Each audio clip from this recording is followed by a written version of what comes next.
I would assume that most expectations for Giants fans heading into 2024 was at best maybe like a 10-win swing the other way, as far as maybe, 86 wins or mid 80s and, contending for one of those three wildcard spots. And instead, like we said, they're under 500 as the final week here approaches.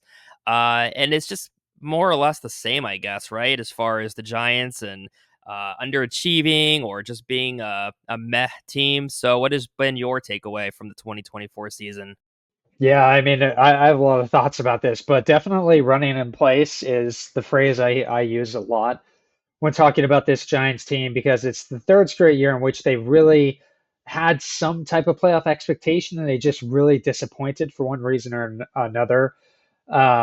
This year they're going to finish under 500 again. They had 78 wins last year, so they're going to be challenged to even get to 78 wins this year. They're at 75 right now. It's not impossible, but it's going to be tough. I think going into the season at best, I think I was looking at maybe 85 wins, but I don't know. I just there was something that happened early on where I was like, oh man, this is just not clicking for one reason or another. There was like a Blake Snell start against the Washington Nationals, and again, the Giants' struggles go far beyond one player.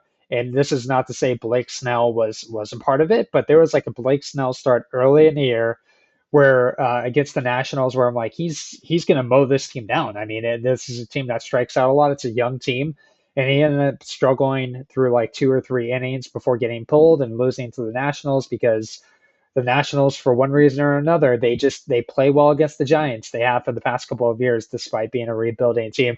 But it was really at that point where I was like, something's not clicking with this team. They're inconsistent, and inconsistent teams have always been, to me, they're either inconsistently in the middle or they're inconsistently bad. Like you don't really see an inconsistent 90 win team, uh, Yeah. or anything like that. So that was like the sign that things were not going to go well this year, and they just really couldn't find any momentum this year. I mean, they had a stretch in May where they had a bunch of weird kind of come from behind wins, and that was something to build off of. And then they had a pretty decent August. I think they went like 14 and 13 or something like that, which is good enough. But when you start looking at the teams that they played, it's like, well, they played the Rockies, they played the Marlins, they played the White Sox. Like these are not teams that are like you need to win against these Yeah. teams, but you need to do better against a weak schedule like they had in August. And then by the time September rolled around, and I'm sorry, this is kind of a long-winded answer, but by the time September rolled around, I was like, they need to be 5 games above 500 to even have a chance given the teams that they're playing in September. And that included the Diamondbacks, the Padres, the Orioles, the Royals. These were all playoff bound teams. And they didn't get to that mark. And things just went, once September 1st hit, things just like, you knew by then this team had no chance. But like they never really played like a playoff team this year. So I don't know. Uh, there's plenty of fault to go around. It's an organizational failure. The Giants are going to look pretty heavily at Farhan Zaidi in the front office to see if there's a change that needs to be made. He's been in charge for 6 years, and I think the ownership group is satisfied with the fact that ticket sales have been up this year. They're averaging about 3,000 more fans per game than they were last year. So that's something that the front office can hang its hat on. But on the other hand, 6 years and still kind of the same results. They have enough information to make a decision. And I think, these next few weeks are going to be pretty interesting for that. There's a case to be made to move on and look for a new head of the front office. There's plenty of evidence to support that case. There's a much weaker case to keep them and just hope for better results next year. And really, I mean, if they go down that path, they really need to be 100% certain that this is going to be the guy that leads them to the playoffs again. Because if it's another missed opportunity, another bad season, it's just going to be like it's going to be a wasted opportunity as I see it. Isn't Farhan Zaidi signed through, is it 26? So there is some language in his contract, this is something that he specifically clarified a couple of weeks ago. it was believed at one point when they introduced Bob Melvin that he was going to agree to a 3-year extension, and that's somewhat true. I think he's guaranteed through 2025, and then it's like a team option for 2026. Okay. So he is, in theory, I mean, he could be under contract through 2026, but really 2025 is going to be the year in which they need to commit. They need to decide whether, like, you don't want a front office being in a lame duck season. That's always tough to operate. So I think by the end of next year, they're going to decide whether to A, go in another direction if they don't do that beforehand, or B, extend him for a couple more years. Yeah, I mean, you said it. The Giants have been basically a more or less a 500 type of a team for what seems like forever at this point. The last 6 years. I was looking at it earlier, and not really including this year, but just heading into this season. The Giants were 373, 335 under the Farhan Zaidi regime between 19 and 23. And of course, like we said, headed to another under 500 season. I mean, it's still weird looking at, was it 2021, the 107 win outlier, just nowhere. Who would have I mean, guessed? they're just mediocre before that, blow up. They had, I think, what was it, like a million comeback wins and just all the luck going their way. And then back to being a 500 or worse team. And I think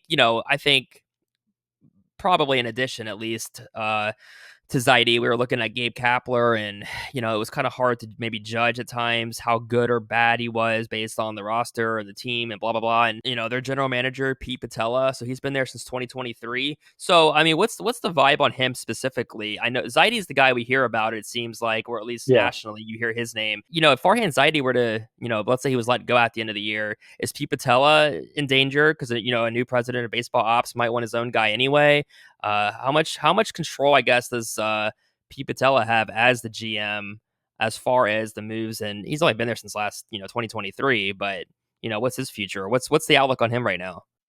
Yeah, I mean, it's always hard to tell because it's like, when a team is struggling, when an offense is struggling, it's like fire the hitting coach, Hmm. and it's like, does that make any difference? Yeah, Maybe it does. I don't know. But with T. Patilla, he had a player development background with Houston Astros. He was an assistant general manager there for quite a few years and pretty well regarded. I know he's pretty well regarded throughout baseball. So if the Giants happen to move in a different direction and he wasn't retained, I'm pretty confident that he would, he'd be fine. find a new job pretty quickly. I mean, it would probably be a lateral move as a general manager.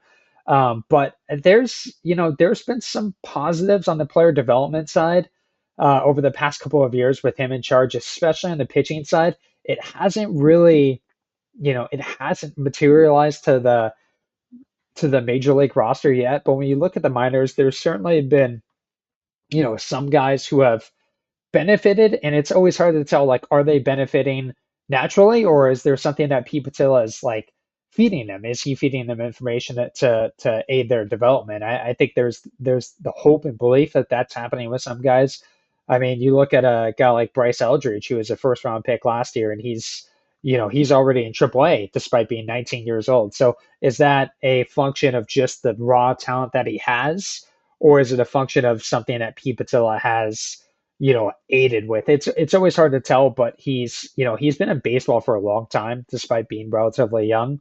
Um, I, you know, maybe he gets a look as the president of baseball operations. I'm not really sure. I don't really have a feel there. I don't really have a feel as to whether the Giants are going to move on from Farhan Zaidi at this point. I mean, I kind of feel like if they were going to, they probably would have made that decision already, but it's always hard to tell. This was the first year under new manager Bob Melvin, and so wasn't it weird when the Padres decided, yeah, we're going to let him go to a division rival? I think most people thought the Padres were going to take a step back since they lost Juan Soto in the trade with the Yankees, and their owner passed away at the beginning of the year, and it just seemed like their window was kind of slamming shut. If anything, they look better than ever. What's been the vibe for Melvin? I mean, again, it's maybe tough to grade as far as what the roster might be and stuff like that, but there's probably been some critics about him specifically, right? Sure, and it's hard to ignore the contrast between what's happening with the Padres this year, not just getting rid of Juan Soto, but it's an inferior roster. compared to last year. Like Blake Snell was part of that rotation, Seth Lugo, who is an all-star in the AL, Michael Wacha, Nick Martinez. These guys were all good pitchers. Like they had an entire quality pitching staff pretty much leaving free agency, Yeah. which is pretty incredible. On top of trading Juan Soto, they got Michael King in return for Soto, and King's looked the part. Yeah. But they also added Dylan Cease, so they did augment the rotation to some regard, but the lineup was going to be weaker without Soto. Yeah. There's really no question about that. But then you see a guy like Jackson Merrill come up, and it's like, man, the Padres just have an eye for talent. So the contrast is hard because like Melvin underperformed with a very talented roster last year, and it's fair to say his team has underperformed this year as well. The Giants invested $250 million against the competitive balance tax this year, so they're gonna pay a tax on top of for crossing the $237 million CBT threshold. So with that, I mean, ownership has to be disappointed with the return on investment. Investing 250 million and getting under 80 wins is a massive disappointment all around. It's hard to really blame one person or another. There's certainly been some with Melvin, some level of like you know just I'm trying to think of the right phrase to describe this. He's an old school manager and manages in an old school way. And there's a lot of like lineup continuity. There's a lot of, not necessarily trust in younger players, which is a shame. I don't know if that's actually the case. I mean, the younger players the Giants have, they have to perform when they get a chance to play. And, for some that's happened, for others that hasn't happened. Um, and there's also been some interesting, in-game decisions, especially when it comes to the bullpen using some guys. But, at the end of the day, you can only use the guys that are given to you. So if it's like if your bullpen's not good, it doesn't matter how good of a bullpen manager you are. You could be the best bullpen manager in baseball, but if you don't have the right personnel, you're going to fall flat there. Yep. I think the Giants value his ability to recruit in free agency, and I think that's really, the biggest impact that he's made, or that they hope that he makes. And they also value, just the communication. There's something there that was missing with Gabe Kapler and communicating with his players that's perhaps present with Bob Melvin. I think the biggest difference between the two is that Gabe Kapler had a young, experimental coaching staff, and a lot of these guys all found jobs right afterwards. You see guys like Kai Correa go to the Cleveland Guardians. You see guys like Anton Richardson. He's the first base coach for the New York Mets. I know I'm missing a bunch of guys here, um, but I think there's been a pretty noticeable step back in terms of coaching and development on the major league roster. They had a couple of guys, Brian Bannister and Andrew Bailey, leave last year. They were involved heavily on the pitching development side, and that just hasn't been replaced this year. So to me, that's kind of the biggest difference that I see between Melvin and Kapler. I think their in-game management both has flaws and cons and pros and cons to it. And I, I don't know if one is really better than the other when it comes to how they manage in a game, how they manage the lineups. I think Melvin goes with more stability than Kapler did. The Giants kind of wanted to get more of that, and this is kind of the result. So Jung Hoo Lee was the outfielder that they acquired in the offseason and gave him a nice contract, but he got hurt in May.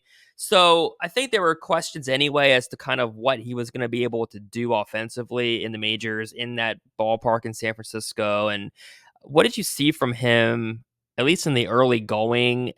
I mean, it's a small sample size, obviously, after getting hurt and not seeing him, since May. But I don't know how many wins this team might have otherwise, or, maybe a few, maybe one or two. I don't know, but probably not that much of a swing. But what did you see from him in the early going? And what are you looking forward to seeing from him next year as he, comes back off the injury? Yeah, I think first and foremost, the hope is that he stays healthy. He missed time this year, obviously, with the season-ending shoulder injury. He also missed time in the KBO last year. I think he's just, like, you might have to check me on this, but I think he sustained like an ankle injury that kept him out for much or most of the season. So I think that the goal is just to stay healthy first and foremost. Lee, on the defensive side, it was always going to be tough adjusting to Oracle Park. I think he struggled a little bit early on. There were a couple of plays, and I'm like, where I was like, man, that's a play that a center fielder has to make in the majors. But by the end of his time with he kind of improved as the season progressed defensively. Offensively is where the question really lies because there were questions about whether he could handle velocity. In the KBO, you don't often face pitchers who throw more than 93 or 94. There were questions as to whether his bat could adjust. He had a really high ground ball rate in the KBO, and that's something that you don't really want to see in the majors. You want somebody to get a little more lift. He did show improvement in that regard. He had really good contact skills. Like he rarely struck out. He rarely swung and missed. He had a pretty good idea of the strike zone, made really good swing decisions. Overall, I think it's going to be, it's he's going to have to hit for a little more power than he did this year. And granted, it was a very small sample. He was adjusting to major league pitching, but he was still a well below average player. Offensively, in the time that he had this year. So I think the Giants hope that there's growth in his offensive skill set. Hopefully, a little more power. He did make some nice contact right into the defense. Unfortunately, he's not going to be a 20 home run hitter or anything like that, but he's got to be a gap to gap guy who can put some pressure on the defense with his speed. So I think there's a lot to take from this year, and there's a lot of development that's left that still needs to happen with Lee. And the Giants knew that going into this. He was only 25 this year, so he's not a finished product. But there was some positives from this year, but there's also some opportunities for him to grow as well. Yeah, he did have the ankle injury last year as well. So Blake Snell, we talked about him briefly. He threw his first career ninth inning pitch this year and his first career no hitter, August 2nd at the Reds. I think that's the best part about that is that forget the no hitter. It was his first ever ninth inning appearance. I mean, he had never gotten into the ninth inning or pitched, in the ninth inning before that no hitter on August 2nd at the Reds. So simply put, he has an opt out, but he'll be opting out, right? It got off to a slow start. And that was probably due to the fact that he signed so late in the offseason. Yeah. He battled some injuries again. I don't know if that's because he didn't have a normal spring training. I think if the Giants could go back in time, they probably, would have been more cautious with him coming and pitching so quickly because he didn't pitch a single game during spring training for the Giants, not one inning. He signed late in the year, and I think he was pitching for the Giants by the second week of the season. I know he was throwing bullpens in simulated games. It's just not the same experience. You don't get the same feedback loop that you do, throwing against major league hitters in spring training. Even if it is spring training, the results don't matter. It's still like the best feedback that you can get as a pitcher. So I think if the Giants could go back in time, they probably would have been a little more cautious and deliberate with him, joining the Giants and say, hey, we're happy that you're ready to pitch, but you need to do a natural progression build up from, 2 innings to 4 innings to 6 innings because I think he missed like one turn in the rotation to start the year, and he was pitching for the Giants after that. So, he's done a really nice job. He's been awesome in the second half. He's probably been the best pitcher in the majors. I don't have that number in front of me. I think he has like a 1.5 ERA in his last 13 starts. So very good and a positive impression he's making. Right before free agency, he's going to opt out. There's little doubt about that. What the Giants do next is going to be interesting because they have not had an appetite for signing pitchers who are in their 30s to long-term deals. They let Kevin Gausman walk. And that might prove to be the defining moment in Farhan Zaidi's tenure here. But they also let Carlos Rodon walk as well the season after that. And I think that was a much easier decision to digest from the fan base. It made more sense because Rodon just didn't have the durability track record or anything like that. I mean, he had two really strong seasons leading up to free agency and joining the Yankees, but I think there was still some concern as to whether it was a smart idea to sign him, through his age 36 season or whatever it is. So with Snell, I think it's probably going to be more of the same. He's going to opt out. He's going to re-enter free agency. He should find more interest this year. It feel like, and I can't really say why he's, he didn't find the interest that he had last year. Maybe it was the command issues. He won his second Cy Young, but he also led baseball in walks, and I think that's something that scares some teams off. And there's the fact that he's kind of a low volume pitcher. He doesn't pitch deep into games all that often. I think he's corrected that narrative to some extent with the Giants, including, making it into the ninth inning and pitching a no hitter against the Reds, because that's just been part of his track record is that he doesn't pitch deep into games. So my guess is he probably opts out and probably joins a different team. We'll see what happens. The Giants are going to be involved. I mean, they're one of the few big market clubs who can afford him, but he might make sense for a team like the Chicago Cubs. He might make sense for a team like the Yankees. Who knows? There's going to be interest out there again. Logan Webb has had a pretty typical Webb-like season, so his ERA might be a tad higher than where it was last year, but he's still in the mid threes. He's about to hit 200 innings again. He's allowed fewer home runs, a little bit more walks, but he led baseball in innings pitched last year and leads baseball in that category, at least heading into today, 921. So yeah, Logan Webb, All-Star. We found out why he didn't have the greatest All-Star appearance, but I mean, whatever, it's exhibition, so a little bit too much fun, I guess, in Texas. But I mean, he's got to be at least one of the bright spots, right, in terms of just being reliable, I mean, he's out there, he's leading baseball again in innings pitched and doing what you would want him to do, really. Yeah, I mean, it's been another positive season for him. He's established himself as a workhorse in baseball. I think he's probably, I'm doing this based off of memory, probably since about 2022, since the start of 2022. I think he's made every single start, and I think he also leads baseball in innings pitched. So it's not just one year; it's the fact that he's thrown so many innings over the past few years that adds to his value. And he's been quite good this year. I think he's dealing with some fatigue down the stretch, although I don't know if he'll ever admit to it because he's just kind of got that competitor workhorse mindset. But when you start looking at these numbers, 32 starts, 33 starts, 32 starts over the past couple of years, averaging 200 innings, I mean, that's gotta catch up to you at some point. But he continues to compete out there. His last couple, I mean, he really hasn't been all that good in September, but really for the first 5 months of the year, he was probably a top five Cy Young contender in the NL. He's fallen out of that at this point, but really nice year.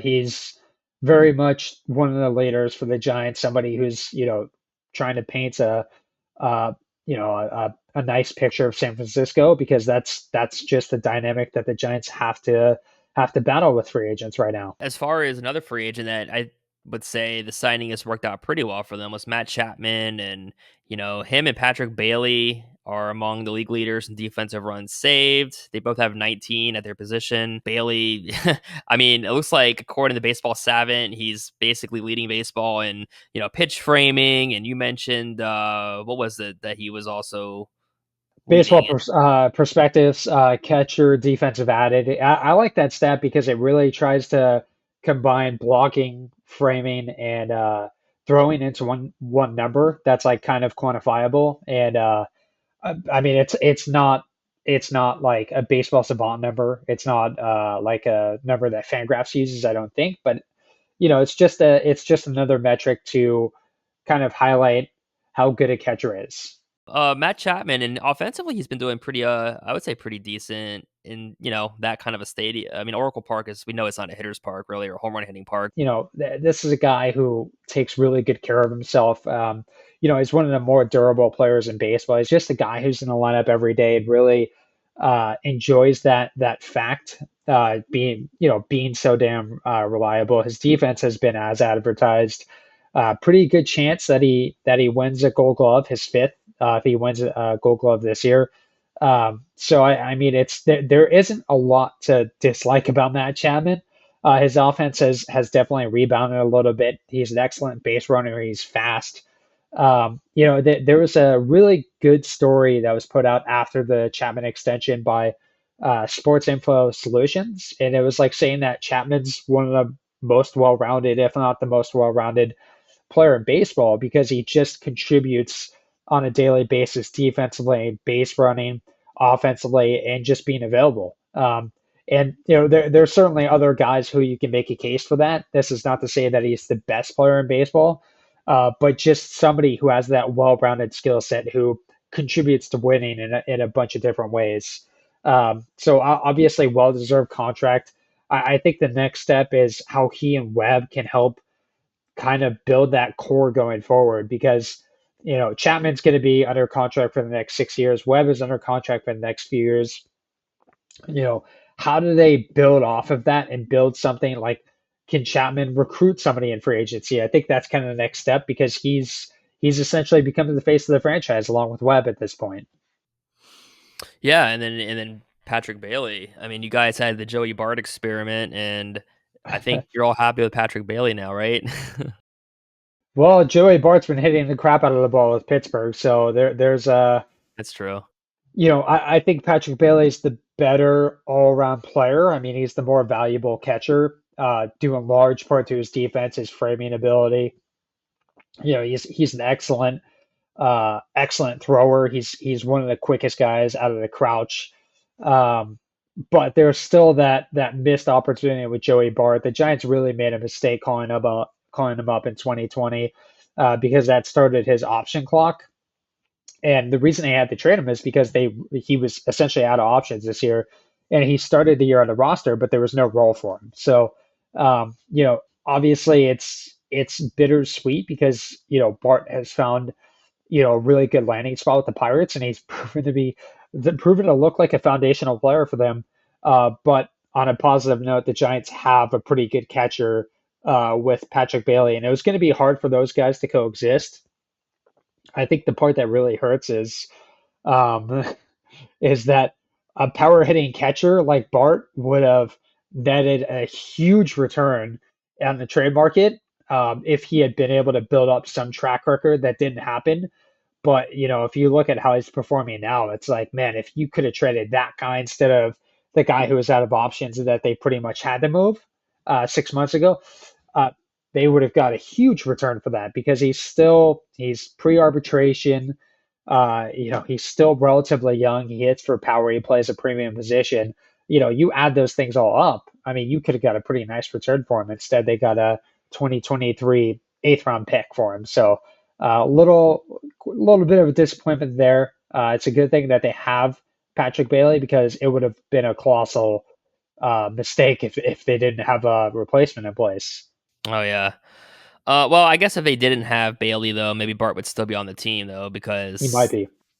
So, a few more things. So, Jordan Hicks, he's been starting. He's been coming out of the bullpen. He just ended up on the IL, and I saw this per Alex Pavlovich of the NBC Sports Bay Area, who Yep. said yesterday that he was 1 out away from earning an additional $83,333 as part of an innings-based incentives because he's on the IL. So that's got to Yep. suck, obviously. But what do you think about this year he's had? This was his first year ever starting games, right? So did a little bit of both. Yeah, I mean there were certainly some promising signs for him. I think he had a 2.7 ERA through the first 2 months of the year, but there was always going to be a threshold in terms of workload that the Giants knew that he was going to cross at some point as a starter. He had never thrown more than 77.2 innings in a season. He came up as a starter in the minors, so it wasn't totally new territory for him. But since he debuted in the majors, he had never thrown more than 77.2 innings. So I think the Giants knew that when they signed him, it was like, hey, at best, I think you might make 20 to 22 starts this year, and then we'll finish there in the bullpen. And that's kind of what happened. But after the first 2 months, he really got close to that 77.2 threshold again. And that's when fatigue started to kick in, and his performance really declined quickly after that. So, I think there were definitely positive signs for him this year. The Giants are going to probably bring him back into the rotation next year. There's probably always going to be some type of uh, relatively low ceiling in terms of how many starts and innings pitched he's going to make. I think in a perfect world, it's 25 starts and maybe 125 innings out of the rotation. But that's something that he has to build up to. But with the contract that he signed, I'm usually I really don't like investing heavily in the bullpen because it just doesn't pay off. So it's fine because it's not a prohibitive amount. But when you start looking at like, next year's team, it's like you have Taylor Rogers making 11 million out of the bullpen, and then maybe Jordan Hicks also making 11 million. That's not a smart investment in my opinion. But if he's back in the rotation, then he's probably he'll probably end up doing fine. His fastball velocity really fluctuated throughout the year, so I know this is a guy who's thrown close to 100 plus out of the bullpen, but it went from like 98 through his first couple of starts to about like 92 to 95 as the season wore on. So just I think the Giants hope that he can just build up more arm strength to be able to to be able to maintain his velocity throughout the season because that just didn't happen this year. So again, there were some promising signs for him, especially early on. But once he reached that like career high threshold, it really started to his numbers really started to take a dip pretty quickly. So it's an experiment, but I think the Giants like what they saw, and they'll probably go back to it next year. So we'll end on this. The Giants, they've been linked to plenty of high profile players like your guy Arson Judge, haha, Aaron Judge. I think, I don't know how, I mean, we all know Tani was never going to leave LA or the LA area, but for whatever, we'd hear his name out there. I'm sure we're going to hear them linked, or I think we've already seen articles, linking them potentially to Juan Soto. So, I mean, they're always kind of linked to these high profile type of players and free agents, but I would imagine Juan Soto stays with the Yankees. We'll see. Who knows? But I think he's going to stay there. If you were the GM of the Giants, not like you can say what you think they might do. Actually, yeah, tell me what you think they'll do. But also, really though, what would you do if you were trying to fix this team realistically heading into next season? Even if it didn't mean that you were going to land a Juan Soto, but you would at least try to make that work, right? I mean, he's Juan Soto or someone like that, Corbin Burns, whoever. Yeah, I think they have to try, unfortunately. And if recent history, I mean, like I don't know if you know this about the Giants, but they just have swung and missed on many, many top free agents. It's not just Aaron Judge, it's not just Shohei Ohtani, it's Giancarlo Stanton, it's John Lester, Yep. who went to the Cubs, and then it goes back even further than that. Guys like Carlos Lee and Alfonso Soriano. They have a pretty good track record of targeting some of the top names in the market and really having nothing to show for it. So I think, unfortunately, they kind of have to try and land Juan Soto. I don't think Soto's leaving New York, whether that's with the Mets or with the Yankees. I can't envision it. I don't know if the Dodgers are going to be in play given how much money I they've would imagine committed they to other are. players. Yeah. They're probably going to be in play. I mean, why wouldn't they be? They're the Dodgers. They're printing money at this point. There's only a handful of teams where they could realistically, where Juan Soto can realistically land. The Giants are one of them, so their name's going to be leveraged in free agency. I don't think he's going to land with them. Uh, but I mean, to your point, to fix the roster, I mean, they really just need a major roster overhaul at this point. They can't bring back the same guys and say, "Hey, let's try this again," for better results. They need to look at the positions that they can upgrade. Probably at least one corner outfielder, first base, second base, a DH. I mean, they really have a few spots where that are open. I think that they need to look in free agency to upgrade. Would not be surprised to see him tied to guys like Willie Adames and Ha-Sung Kim. Ha-Sung Kim is pretty close to Jung-Hoo Lee, and Kim knows Bob Melvin from managing the Padres, of course. So there's going to be some connection there. They need a pretty drastic lineup overhaul. They could target a pitcher in free agency. I don't think they're going to, unless it's somebody like Blake Snell. I just think that they have enough pitching options to where it's not a need necessarily, but if you're targeting a guy like Blake Snell, it's obviously a want. It's not like, hey, we only have two guys heading into next year's rotation who are penciled in. They have a couple of guys. They have a few different options. They have, of course, Logan Webb. Robbie Ray is going to be in that mix if he decides to stay. Hayden Birdsong has looked good and shown flashes. Kyle Harrison has looked good and shown flashes. They're going to be relying on those guys. And then there's also the fact that you just can't build a rotation through free agency. It's really tough to do. And I should take a step back and say you can't do it. It's tough to do because, if you're signing some of the top guys in the market, I mean, that's going to be 25 million at least to those pitchers. So it's like it's not just signing one guy who's owed 25 million. It's like, well, you already have Robbie Ray making 25 million. You have Logan Webb making 20 million or something in that neighborhood. You have to have the young guys also prove what they can do at some point. You just can't go out and buy a rotation in free agency. It's really tough to do, and it's something that's really, the downstream effect of having those guys under contract a few years down the road could be pretty brutal. And you see teams like maybe the Washington Nationals, they've had to deal with that with guys like Patrick Corbin, unfortunately with guys like Steven Strasburg. It's just there's a downstream effect there that I think the Giants want to avoid. So I think they really need to target the lineup to improve it. Before I let you go, so today CJ Abrams made news for his I guess breaking curfew in Chicago on the Nats road trip with against the Cubs, and I guess he was gambling or betting or doing whatever, gambling at a casino or doing something. So anyway, shout out to CJ Abrams. I got his bobblehead at bobblehead day or whatever for him. When the Cubs were at the Nats like last month, and you could take his left arm off, and he's got like let's see, he's got in this hand he's holding his sunglasses, and this other arm you can put put this arm in there, and he's carrying his shoes. So, anyways, and isn't that a crazy story though? Is he not holding cards in that without bobblehead or like dice or anything like that? Like a casino game? Yeah, I know. That would I be know. funny. That's the funny Uh, thing. This bobblehead is not your standard like baseball player looking bobblehead. It's kind yeah, of yeah. like, he's hanging out, he's doing his thing. He's got a backpack on. It is kind of funny, like after that kind of a story break. So he's going down to the minors basically to as punishment for the rest of the last week of the season. AAA is pretty much over, and so he's like their best player too, or one of their better players. So it's an interesting story. It's funny.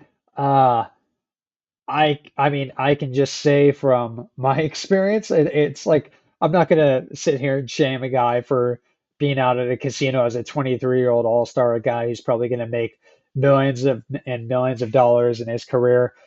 Because when I was 23, I was also probably at the casinos, losing money on the blackjack tables. That was always my game. So I mean, it's obviously the Nationals are trying to send a message saying, "Hey, you're kind of the leader of our team. We expect you to, be more of a role model to the organization, which is not being out until 8 in the morning at the casino. Which I get that. Again, just from like personal experience, it's hard for me to be like, don't do that. Well, Jeff, thanks for taking some time to chat about the Giants. I mean, I think if you and most Giants fans, were bargained with, hey, we'll give you 3 World Series in, a 5-year span, but then you're going to be mediocre for about, 7 or 8 years. I think you'd take that, right? I can die a happy person. I've seen the Warriors win four. I've seen the Giants win three. It's really not that bad. It's got to be tough though. You got, the Warriors they have to step it up again. The Giants got to step it up. The Niners got to get back to the Super Bowl and win it this time. It's got to be tough being a San Francisco sports fan.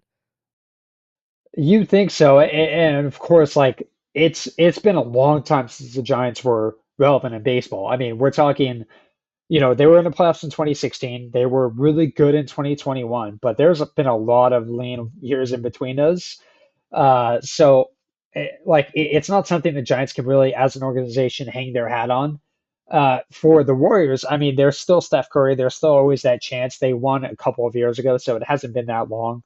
Yep. Of course, the Niners can't beat Patrick Mahomes in the Super Bowl, which many teams can't. So it's you just kind of have to maybe not tip your cap.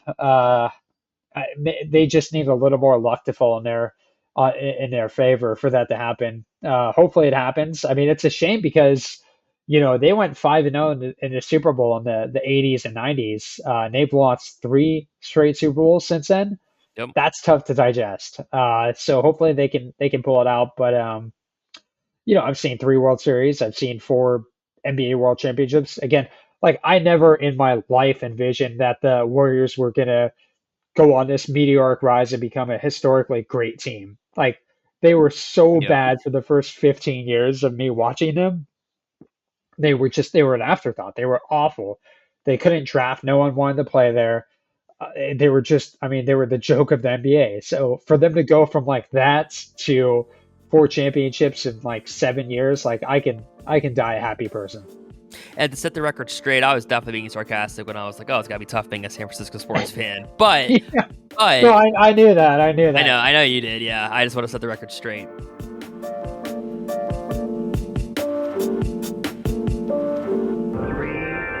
2, 1, 0, and liftoff.